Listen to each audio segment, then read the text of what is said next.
नमस्कार प्यारे विद्यार्थियों, सिद्धार्थ शिक्षा सदन के इस ऑनलाइन क्लासेस में आप सभी का हार्दिक स्वागत एवं अभिनंदन है।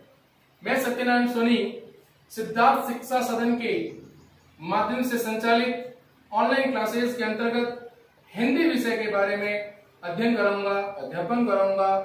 तो चलिए आज अपन कक्षा 10वीं के बारे में चर्चा करते हैं। सबसे पहले उसके पाठ्यक्रम के बारे में चर्चा करते हैं कि बोर्ड की परीक्षा से संबंधित हमें क्या क्या पढ़ना है, कितना पढ़ना है, कहां से पढ़ना है, जहां से सबसे ज्यादा प्रश्न बन सकते हैं और जहां से अपन अच्छा स्कोर कर सकते हैं। तो चलिए प्यारे विद्यार्थियों, अपन सबसे पहले देखते हैं यहाँ पर हिंदी का जो ये पाठ्यक्रम है, जो ये मैंने यहाँ पर आपकी सुविधा के लिए और समय की प्रतिबद्धता को देखते हुए मैंने यहाँ पर पहले से ही हिंदी का पाठ्यक्रम लिख दिया है।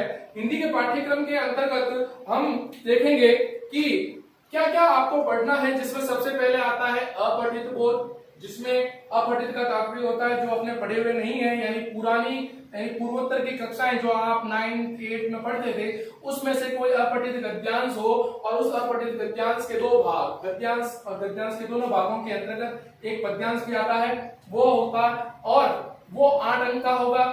फिर दूसरा, यानी आपका पूरा पाठ्यक्रम 4 खंडों में विभाजित किया जा चुका है और वह 4 जो खंड है उसकी अपन चर्चा यहाँ पर कर रहे हैं। पहली जो बात अपन कर रहे हैं अपठित बोध की, जिसमें आपके गद्यांश और पद्यांश दोनों रहेंगे, जिसमें 8 नंबर का आपका एक प्रश्न बनेगा। फिर रचना के अंदर आपका बनेगा निबंध लेखन और वो 8 नंबर का होगा। पत्र लेखन अपन करेंगे, पत्र लेखन जिसमें एक कार्यालय पत्र और एक व्यावसायिक पत्र, यानी व्यावसायिक पत्र का मतलब होता है व्यवसाय से संबंधित लिखा जाने वाला पत्र व्यावसायिक पत्र कहलाता है, वह अपन पढ़ेंगे। और उसके बाद व्यावहारिक व्याकरण जो 12 अंक की है, प्यारे बच्चों, व्यावहारिक व्याकरण 12 अंक की, ये 12 अंक की व्याकरण जो खंड 30 के अंतर्गत आती है, वो आपके लिए अति महत्वपूर्ण है, अत्यधिक महत्वपूर्ण मानी गई है। वो इसलिए मानी गई है क्योंकि इसमें व्याकरण के टॉपिक है और व्याकरण के टॉपिक अपन इस तरीके से करेंगे कि आपको कभी भी किसी प्रकार का समस्या का सामना न करना पड़े। देखिएगा, इसमें समास 2 अंक के, वाक्य शुद्धि 2 अंक की, मुहावरे लोकोक्तियां 2 अंक के, 2 अंक के, लोकोक्ति 1 अंक की, वहीं क्रिया विशेषण 2 अंक के, कारक, काल और वाच्य यानी 1-1 नंबर के 3 प्रश्न बनेंगे इसमें से, यानी क्रिया विशेषण का 2, कारक, काल, वाच्य के 3, वाक्य शुद्धि का 2, लोकोक्तियां 1, समास 2, मुहावरे 2, यानी 2-2 नंबर के ये प्रश्न बनेंगे और पूछे जाएंगे। अगली जो अहम बात, जहां से सबसे ज्यादा प्रश्न पूछा जाता है, उसमें भी अपने को रणनीति बनानी बहुत जरूरी है।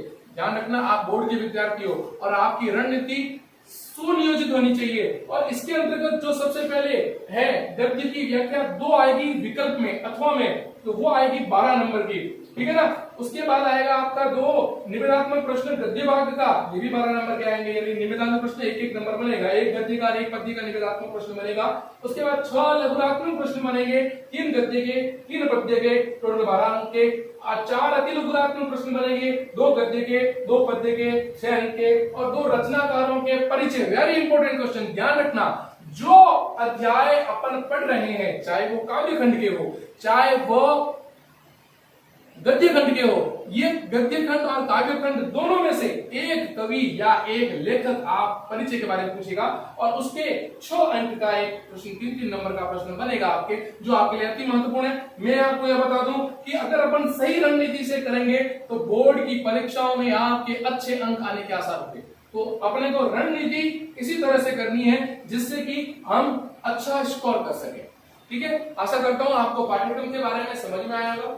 बहुत इजी है पाठ्यक्रम, आपकी पुस्तक के सबसे पहले यानी लगभग दूसरे या तीसरे नंबर पर इस किताब की जो क्षितिज अपनी किताब कोर्स में चलती है उसके आगे ही ये दे रखा है।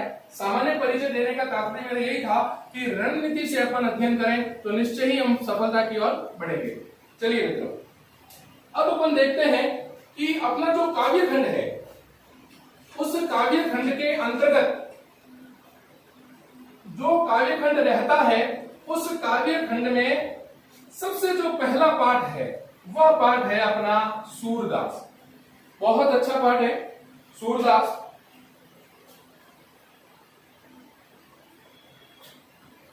इनके बारे में चर्चा कर रहे हैं। जो पहला प्रकरण है, और अभी हाल ही में हमने चर्चा की कि एक कवि और एक लेखक का पाठ परिचय और कवि परिचय संबंधी प्रश्न जरूर बनेगा। पाठ परिचय का दिमाग में आपके आया होगा, तो मैं बता दूं आपका, चाहे कोई कविता हो, चाहे गद्य का या चाहे पद्य का कोई पाठ हो, उसकी मूल संवेदना, उसका मूल उद्देश्य, उसका मूल तथ्य से संबंधित प्रश्न भी पूछा जाता है। ध्यान दें, सूरदास। सूरदास अपने दिमाग में आते पहले ये अपने को ध्यान में रखना है, चाहे वो लेखक हो चाहे कवि हो, सूरदास कौन है, किस काव्य धारा के कवि हैं, ये समझना बहुत जरूरी है। तो देखते हैं बच्चों, सबसे पहले सूरदास जो थे वो हमारे हिंदी साहित्य के भक्ति काव्य धारा, भक्ति काव्य धारा, भक्ति काव्य धारा के प्रमुख कवि माने गए हैं, यानी भक्ति काल के कवि माने जाते हैं। पहली बात एक, क्योंकि आपको परीक्षा में प्रश्न पूछा जाएगा कि सूरदास के बारे में परिचय लिखिए, काव्य परिचय लिखिए, तो सूरदास के बारे में काव्य परिचय लिखने के लिए अपने को पहले ये ध्यान में रखना है सूरदास कौन थे। तो सूरदास भक्ति काव्य धारा के कवि। अब भक्ति काव्य धारा के कवि जो हैं, उन भक्ति काव्य धारा को हमने भक्ति काल को दो प्रमुख भागों में विभाजित किया है, यानी भक्ति काल को दो भागों में बांटा है। ध्यान से समझना, ये बहुत इंपॉर्टेंट है, क्योंकि जब अपन किसी भी गद्यांश की या पद्यांश की व्याख्या करेंगे, प्रश्न आएगा आपको, मैंने जी बताया था पाठ्यक्रम के अंतर्गत, जब अपन कभी भी गद्यांश या पद्यांश की व्याख्या करेंगे ना, तो उस समय आपको उस लेखक या उस कवि का परिचय शुरू से देना होगा, जीरो से देना होगा कि वो कहां से है, उसका बैकग्राउंड यानी उसकी पृष्ठभूमि क्या है, वो अपने को बताने की आवश्यकता है। ठीक है ना। तो भक्ति काल के अंतर्गत ये दो भागों में बढ़ गए थे, एक था सगुण भक्ति काव्य और एक था निर्गुण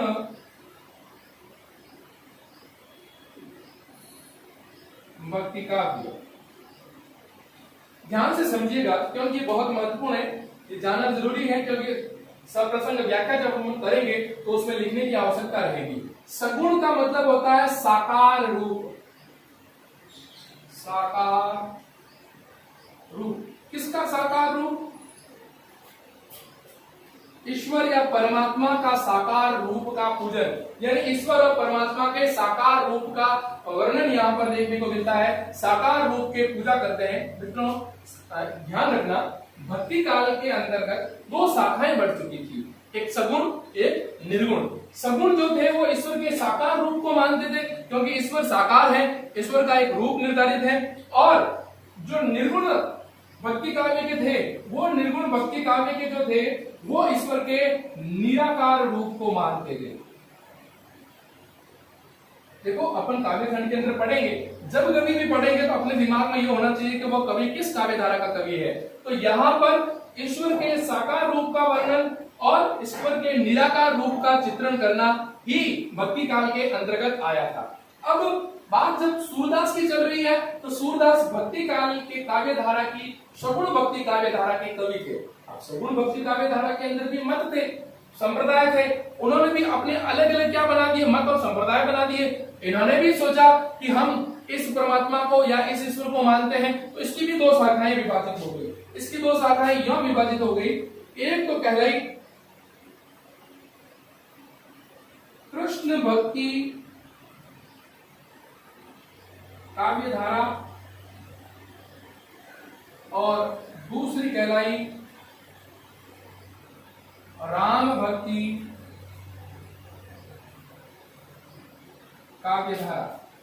ध्यान से समझिएगा, कृष्ण भक्ति काव्य धारा और राम भक्ति काव्य धारा, जो कृष्ण के उपासक थे, जिन्होंने कृष्ण को पूजन किया या जो जिसने अपने आराध्य को कृष्ण को माना, वो कृष्ण भक्ति काव्य धारा के थे। और जिसने राम को अपना आराध्य देव माना, तो वो राम भक्ति काव्य धारा के कवि माने गए हैं।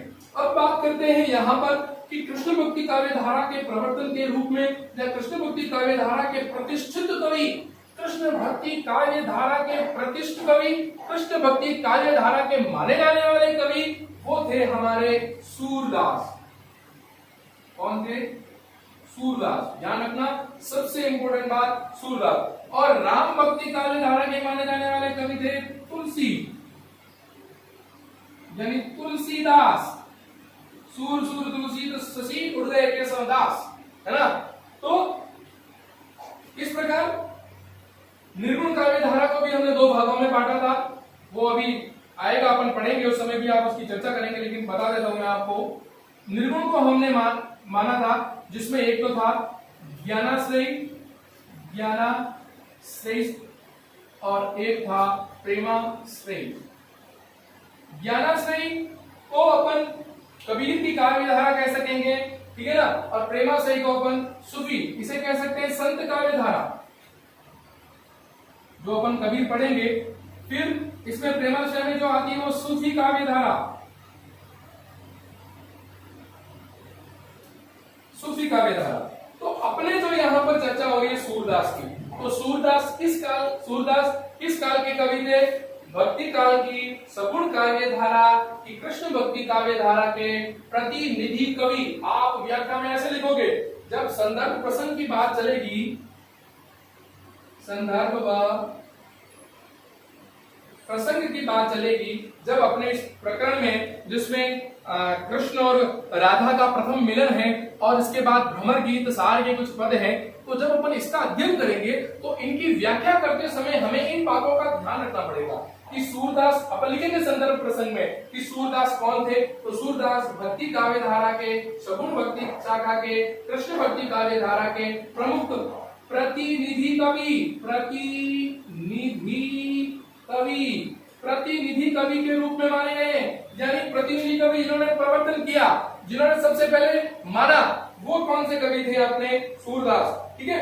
अब बात करते हैं यहाँ पर विद्वानों का जो मत है। हमारे हिंदी साहित्य में अनेक विद्वान हैं, उनके विभिन्न मत माने गए हैं। उनके मतों के अनुसार मैंने आपके सामने एक कवि परिचय लिखा है, ध्यान से समझिएगा इसको, क्योंकि परीक्षा में आने योग्य है और ऐसा कवि परिचय आपने कभी नहीं पढ़ा होगा। सूरदास, जिनका जन्म 1478 ईस्वी में रुणकता गांव मथुरा में, कई लोग सिही गांव भी कहते हैं, कई लोग सिही गांव, आप कहीं कहीं मत देखेंगे सिही गांव का, यहाँ सिही गांव के बारे में भी चर्चा कहीं कहीं की गई है, तो आप इसके बारे में भ्रम में ना रहे, आप ये रखें रुणकता मथुरा में हुआ। ये कहा था रामचंद्र शुक्ल, आचार्य प्रसाद द्विवेदी, यानी एक तो आचार्य शुक्ल और आचार्य प्रसाद द्विवेदी, इन 2 महानुभावों ने, इन 2 विद्वानों ने यह माना कि इनका जन्म जो था वो 1478 ईस्वी रुणकता गांव मथुरा में हुआ था। आपकी किताब जो आरबीएससी में चलती है, उस आरबीएससी के माध्यम से अगर देखा जाए तो संवत 1540 में इनका जन्म हुआ, मृत्यु संवत 1620 में, ये सभी जगह एक ही है। पिता का नाम रामदास, एक मत के अनुसार कहा गया है कि इनके पिता का नाम रामदास था। गुरु वल्लभाचार्य, और इनकी जो भेंट हुई थी वो पारसोली में हुई थी, पारसोली में भेंट हुई थी।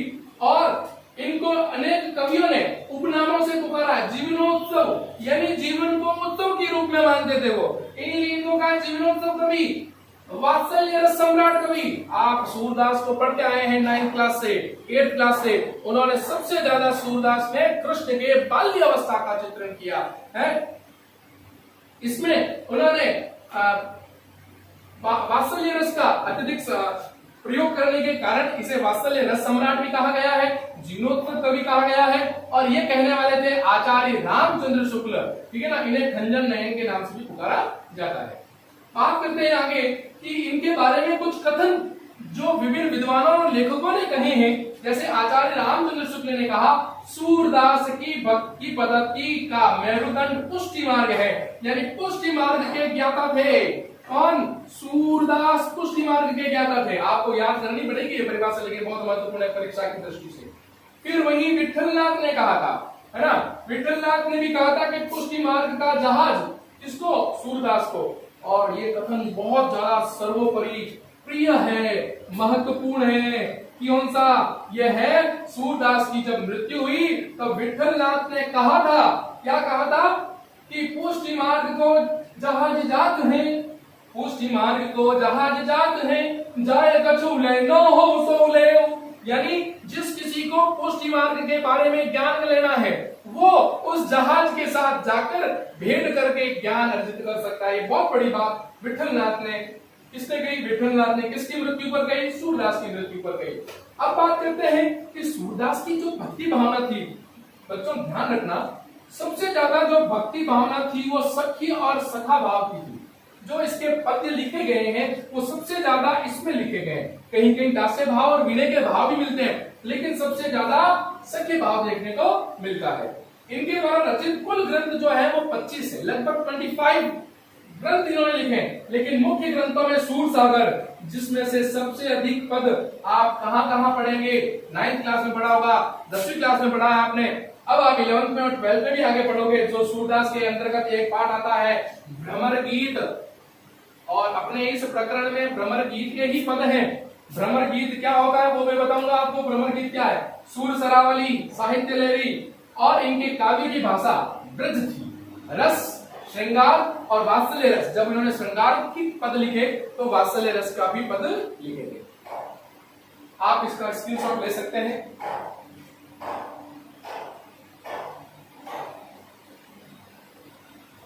अब जो अपन पढ़ने जा रहे हैं, जो अपना प्रकरण है, वो सूरदास का जो पहला पद्य है, जो पहला पद जो अंतर्गत आता है, वो कृष्ण की और राधिका के प्रथम मिलन की बात को दर्शाता है। यानी प्रथम मिलन, इनकी पहला जब मिलन हुआ था, वार्तालाप हुआ था, तो उस वार्तालाप में इन्होंने जो वार्तालाप कही, उस वार्तालाप का अपन वर्णन देखेंगे। उसके बाद जो दूसरा पद था, दूसरा, तीसरा, चौथा पद, वो भ्रमर गीत सार से संबंधित है। भ्रमर गीत सार से संबंधित कुछ पद लिए गए। ये भ्रमर गीत क्या होता है बच्चों? प्यारे विद्यार्थियों, भ्रमर गीत का तात्पर्य यह है कि जब सूरसागर में, सूरदास जी ने सूरसागर में लिखा था, तो भगवत गीता के 10वें स्कंद के अंदर भ्रमर गीत का उल्लेख है। और उस भ्रमर गीत के अंतर्गत गोपियां और कृष्ण के दोनों के मध्य, कहते हैं कि जब कृष्ण गोपियों को छोड़कर चले गए थे तो गोपियां पागल सी हो चुकी थी और वो वन वन भटक रही थी। और उनके वन वन भटकने पर एक भ्रमर, एक भंवरा वहां गुंजन कर रहा था। और इसी दरमियान कृष्ण का ही रूप का, आपने पढ़ा, आप पढ़ोगे, ध्यान देना, कृष्ण के ही रूप का उद्धव, जो उसका परम मित्र था, कृष्ण का संदेश लेकर गोपियों के पास आता है। तो उधर उद्धव का आना और इधर भ्रमर का आना, तो गोपियां भ्रमर को इंगित करके को कही थी। तो इसकी चर्चा अपन करेंगे। तो भ्रमर गीत भ्रमर से संबंधित, उस उद्धव से संबंधित लिखा गया, जहां गोपियां भ्रमर के माध्यम से उद्धव को कृष्ण के संदेश भेजती है। प्यारे विद्यार्थियों, आज अपन ने सूरदास का परिचय पढ़ा, सूरदास से संबंधित प्रश्नों की चर्चा करी, और इससे संबंधित जो अपना जो मूल पाठ है वो अपन कल शुरू करेंगे, अगले वीडियो में शुरू करेंगे। आशा करता हूं कि आपको आज का यह टॉपिक समझ में आया होगा, यह प्रकरण समझ में आया होगा। आप इससे संबंधित अपने कमेंट बॉक्स में जरूर लिखें। धन्यवाद।